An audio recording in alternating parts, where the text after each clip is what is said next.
ما شئت يا ربي يكون أنت المهيمن والمعين أنت المعين ما شئت يا ربي يكون أنت المهيمن والمعين أنت المعين ما شئت يا ربي يكون أنت المهيمن والمعين أنت المعين. Bismillah wa salatu salam ala rasulillah amma ba'd. Alors dans ce dépliant islamique numéro 33, nous allons aborder les 10 dernières nuits de Ramadan durant lesquelles il faut redoubler d'efforts. Alors ces 10 derniers jours sont la dernière partie du mois et les actions d'une personne ne valent que par leur fin. Selon Aïcha radiallahu anha, arrivé aux 10 derniers jours, le messager d'Allah alayhi salatu salam serrait son izar, c'est-à-dire son pagne, veillait ses nuits et réveillait sa famille. Dans une autre version, il est précisé, il veillait ses nuits, réveillait sa famille, redoublait d'efforts et serrait son izar. Hadith rapporté par Al-Bukhari et Muslim. Ce hadith démontre que le mois de Ramadan est disproportionné, car les 10 dernières nuits ont une vertu spéciale, bien plus que n'importe quelle autre nuit. Il faut donc redoubler d'efforts dans l'obéissance et les actes d'adoration. Ibn Taymiyyah rahmatullah alayhi dit: les 10 premiers jours de Dhul Hijjah sont supérieurs aux 10 derniers jours de Ramadan, mais les 10 dernières nuits de Ramadan sont supérieures aux 10 premières nuits de Dhul Hijjah. La raison en est que durant les 10 premiers jours de Dhul Hijjah, on retrouve le jour de Arafah, qui est le meilleur jour de l'année et dont le jeûne absout 2 années de péché, l'année passée et celle à venir. Par contre, dans les 10 dernières nuits de Ramadan, on retrouve la nuit du destin, qui est meilleure que 1000 mois d'adoration. Au cours des 10 derniers jours de Ramadan, le prophète alayhi salam privilégiait l'accomplissement de certaines œuvres qu'il ne faisait pas durant le reste du mois de Ramadan. Alors les voici. Premièrement, il veillait ses nuits, c'est-à-dire qu'il restait veillé la nuit entière. En effet, d'après Aïcha radiallahu anha, le prophète alayhi salam alternait les 20 premiers jours entre la prière et le sommeil, mais lorsque survenaient les 10 derniers jours, il alayhi salam retroussait ses manches et serrait son izar, c'est-à-dire son pagne. Hadith rapporté par Ahmed et qualifié de faible par Arnaoud. Cela peut vouloir dire également qu'il veillait la plus grande partie de la nuit, car Aïcha déclare: je ne pense pas qu'il, alayhi salam, ait passé la nuit en prière jusqu'à l'aube. Hadith rapporté par Muslim. Quant à l'interdiction de passer la nuit entière dans la prière, qui a été mentionnée dans le hadith de Abdullah ibn Amr, elle concerne celui qui l'accomplit chaque nuit de l'année. Alors deuxièmement, il alayhi salam réveillait sa famille, c'est-à-dire que le prophète sallallahu alayhi wa sallam veillait à réveiller sa famille au cours des 10 dernières nuits, indépendamment des autres jours. Il est certifié à cet effet que le prophète alayhi salam frappait à la porte de Fatima et de Ali pour leur dire: ne devriez-vous pas vous lever pour prier? Hadith rapporté par Al-Bukhari et Muslim. Omar ibn al-Khattab priait pendant la nuit, la durée qu'Allah voulait. Au milieu de la nuit, il réveillait sa famille en s'écriant: la prière, la prière. Il récitait notamment ce verset: ordonne la prière à ta famille et endure-la. Surat 20, verset 132. La femme d'Abu Mohammed Habib el-Farisi le répétait la nuit s'est effacée alors qu'entre nos mains le chemin est long et nos provisions sont bien maigres. La caravane depuis est passée devant nous et nous sommes restés sur place. Troisièmement, il alayhi salam redoublait d'efforts, c'est-à-dire qu'il sallallahu alayhi wa sallam multipliait ses actions de façon à ce qu'elles soient bien plus nombreuses que celles qu'il accomplissait durant les 20 premiers jours de Ramadan, et ceci afin de se consacrer à la quête de la nuit du destin en ces 10 derniers jours. Quatrièmement, il sallallahu alayhi wa sallam serrait son izar, c'est-à-dire son pagne. Ici, c'est une façon d'exprimer les efforts intensifs qu'il consacrait à l'adoration, mais cela signifie aussi qu'il s'isolait de ses femmes. Une autre hypothèse avancée est qu'il ne se mettait plus au lit jusqu'à la fin du Ramadan. Dans un hadith d'Anas, il est d'ailleurs précisé: il pliait son lit et s'isolait de ses femmes. Alors, cinquième point, le prophète alayhi salam se douchait entre les 2 appels à la prière. Autrement dit, entre l'adhan du Maghrib et celui de l'Isha. D'après Aïcha, le messager d'Allah alayhi salam dormait et priait pendant le Ramadan. Les 10 derniers jours, il serrait son izar, s'éloignait de ses femmes, se douchait entre les 2 adhan et prenait avant l'aube son repas du soir. Rapporté par Ibn Abi Asib et sa chaîne de transmission est qualifiée de proche, Muqarrib par Ibn Rajab. De plus, Ibn Jarir a souligné: les anciens appréciaient se doucher toutes les nuits des 10 derniers jours. Al-Nakha'i se douchait toutes les nuits. Certains se douchaient, se parfumaient les nuits les plus propices à la nuit du destin. Ayyub as-Sikhtiyani consacrait sa douche la nuit du 23 et celle du 24.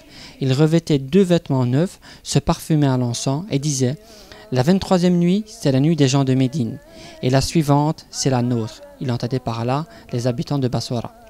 Il devient clair à travers cela qu'il est recommandé, les nuits où l'on espère coïncider avec la nuit du destin, de se laver, de se faire beau, de se parfumer, de porter de beaux vêtements, comme il est légiféré d'ailleurs de le faire le vendredi et les jours de fête. Sixièmement, il a observé la retraite spirituelle, i'tikaf. D'après Abu Huraira, tous les ramadans, le prophète faisait une retraite de 10 jours. La nuit où il est mort, il a fait une retraite de 20 jours. Hadith rapporté par Al-Bukhari. Dans une autre version de Aïcha, le prophète faisait l'i'tikaf les 10 derniers jours de Ramadan, et cela jusqu'à sa mort. Hadith rapporté par Al-Bukhari et Muslim. La personne en retraite s'isole pour mieux se soumettre à Allah et se consacrer au dhikr, l'évocation d'Allah. Elle décide de couper tout lien avec le monde extérieur, susceptible de lui perturber l'esprit. Elle se tourne corps et âme vers son Seigneur et se voue complètement à Allah.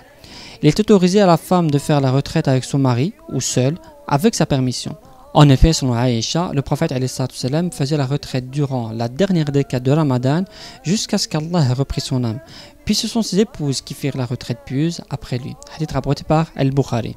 Le jeûneur peut faire cette retraite, qu'elle soit d'une journée, d'une nuit et même de quelques heures.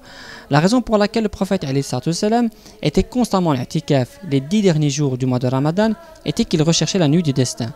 On rapporte à ce propos dans un hadith, le messager d'Allah a fait une fois l'i'tikaf les 10 premiers jours du mois de Ramadan, puis les 10 jours suivants. Et lorsqu'il apprit que la nuit du destin se situait dans les 10 derniers jours du mois de Ramadan, il y fut constant jusqu'à ce qu'il rejoignisse son Seigneur. L'année de sa mort, il fit l'i'tikaf les 20 derniers jours. Hadith rapporté par Muslim. La nuit d'Al-Qadr est dans les 10 dernières nuits du mois de Ramadan. Le prophète a dit « Cherchez la nuit d'Al-Qadr dans les 10 dernières nuits de Ramadan », rapporté par Al-Bukhari et Muslim. Et il est fort probable qu'elle se trouve dans une des nuits impaires plutôt que dans les nuits paires, car le prophète a dit « Cherchez la nuit d'Al-Qadr dans les nuits impaires des 10 dernières nuits de Ramadan », hadith rapporté par Al-Bukhari. Septième point, le prophète jeûnait 2 jours ou plus sans rupture. Abu Huraira a rapporté, le prophète interdit aux gens de jeûner 2 jours ou plus sans rupture. Quand les gens lui ont dit, tu jeûnes 2 jours ou plus sans rupture, alors un homme parmi les musulmans lui dit, ô messager d'Allah, tu continues le jeûne sans le rompre? Et il dit, qui parmi vous est comparable à moi? Durant toute la nuit, mon Seigneur m'a donné à manger et à boire. Hadith rapporté par Al-Bukhari. Le prophète a, par pitié, interdit aux gens de jeûner 2 jours ou plus sans rupture, mais l'a autorisé que jusqu'à l'heure du suhoor. Le prophète a dit, ne jeûnez pas sans interruption. Quiconque voudrait le faire sans interruption doit s'arrêter au moins juste avant l'aurore. Toi, tu jeûnes bien sans interruption, lui a-t-on fait remarquer. Je ne suis pas comme vous, a-t-il répliqué. Quelqu'un la nuit me nourrit et m'abreuve. Hadith rapporté par Al-Bukhari et Muslim.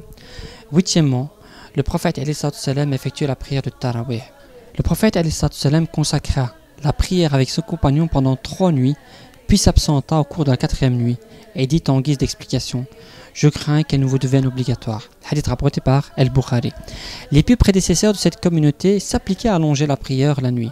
As-Sa'ib ibn Yazid a dit, Omar ibn al-Khattab a ordonné à Ubay ibn Ka'b et Tamim ad-Dari de diriger les gens dans la prière avec 11 rak'at. Le lecteur récitait 100 versets, au point que nous devions nous appuyer sur des bouts de bois en raison de la longue position debout. Et nous n'arrêtions qu'à l'approche du Fajr. Tiré de l'Muwatta de l'imam Malik rahmatullah alayh. Abdullah ibn Abi Bakr a rapporté, j'entendais mon père dire, pendant le Ramadan, nous finissions la prière de nuit tard et nous pressions les domestiques pour présenter la nourriture du suhoor de peur que le Fajr ne vienne. Toujours tiré de l'Muwatta de l'imam Malik rahmatullah alayh. Serviteur d'Allah, Ramadan a pris l'initiative de partir. Il n'en reste pratiquement plus rien. Celui qui parmi vous en a profité pour faire le bien doit finir ainsi, mais celui qui a gaspillé ses heures peut encore finir bien. La dernière œuvre est celle qui prévaut. Jouissez donc du peu de jours et de nuits qui vous restent et quittez-les sur une bonne action. Elle pourra témoigner en votre faveur auprès du roi omniscient. Faites-lui vos adieux au moment du départ avec les meilleures salutations. Une fois les limites du mois franchies, les jeûneurs auront rempli leur devoir. Ils n'ont plus qu'à attendre la récompense qui se traduit par le pardon. En allant à la prière de l'Eid, leurs récompenses leur sont distribuées. Quand ils rentrent chez eux, ils ont déjà perçu leur dû en entier. La récompense est proportionnelle à l'effort requis. Celui qui n'a pas rempli correctement son devoir devra s'en prendre à lui-même. Selman affirme à ce sujet, la prière est une balance. Celui qui donne la bonne mesure sera pleinement rétribué. Et pour celui qui voudrait tricher, vous connaissez pertinemment le sort des tricheurs. Les pieux prédécesseurs faisaient en sorte d'achever leurs efforts avec soin et perfection. Se voir accepter les œuvres étant leur second souci, ils avaient la peur au ventre à l'idée de se les voir refuser. Et ils font ce qu'ils font, le cœur rempli de crainte. Ali aurait dit, soyez plus préoccupés de vous voir accepter les œuvres que de les accomplir. N'avez-vous pas entendu les paroles d'Allah? Allah accepte les œuvres des gens pieux. ما شئت يا ربي يكون أنت المهيمن والمعين أنت المعين ما شئت يا ربي يكون أنت المهيمن